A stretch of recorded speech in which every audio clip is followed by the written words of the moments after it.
Yep. Hi everybody, today it's like one of the first days of summer, and I've decided to take you down somewhere that's literally about 10 minutes away from where I live, which is Coldrum Long Barrow. And if you've seen previous videos and stuff, this is part of the Medway megaliths, which I've pretty much covered all of them now. And it's a glorious summer's day today, and here we are, we're standing literally in the middle of it. This is part of the entrance to the Neolithic tomb, which is a long barrow. So the idea is it's rectangular, not circular, which we're going to show you around in a minute as well. And many a summer solstice I have camped up here before, which has been quite incredible actually. Bunch of hippies and everything, a lot of fun. But it's a lovely day. So we're going to take you for a look round and hopefully you enjoy it. So see you in a minute.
Okay, so the main reason why it's called Coldum Long Barrow is because there used to be a farmstead here called Coldrum, and it's now demolished, so it's not here anymore. But that's why it got the name Coldum Long Barrow, because it was literally on a farmstead. And where we are, we're at literally the bottom end of it, or the entrance part. There's a couple of ways you can get in here actually. There's a way at the top, and there's a way that's basically here. And obviously that's where the entrance would have been. Huge rectangular structure.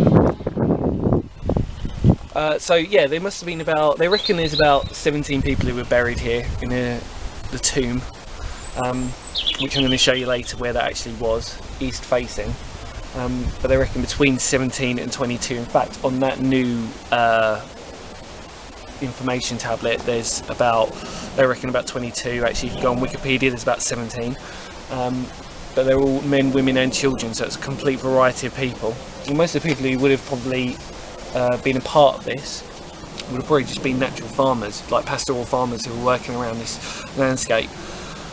So not like big warrior chiefs as most people would have assumed it would have been because of the size of it. And they're all sarsen stones.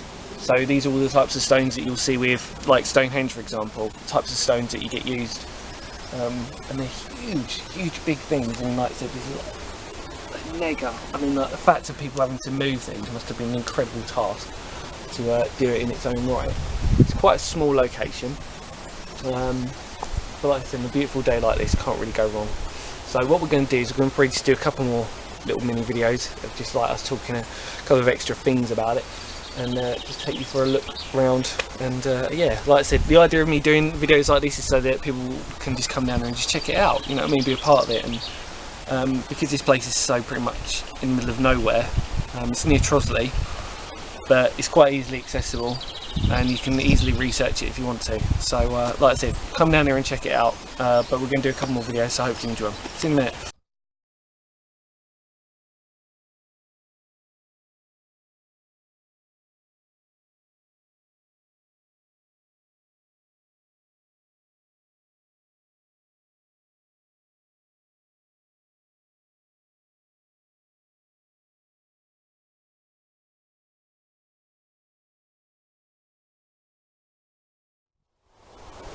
Okay, so where we're standing is pretty much near the entrance part, and where they found the tomb was literally where that little mound is, where my drink is, as a marker.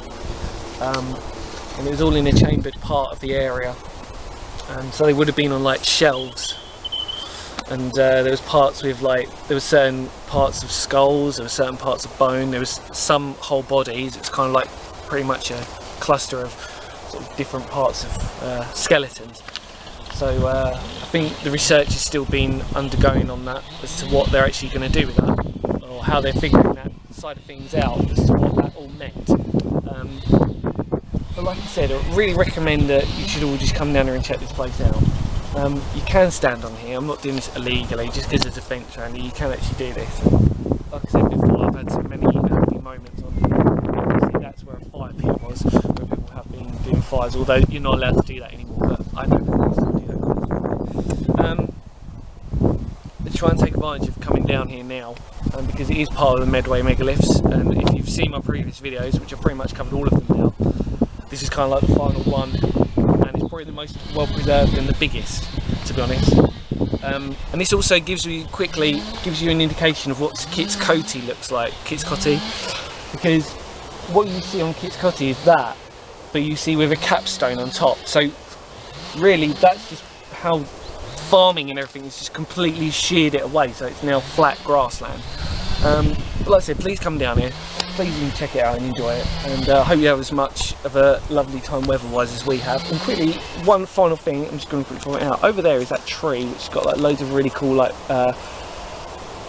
faunia, shall we say, on it, which is a very spiritual tree that you can make wishes and tie things onto it. So if you feel inclined to do that, please come down and do that as well. It looks beautiful actually.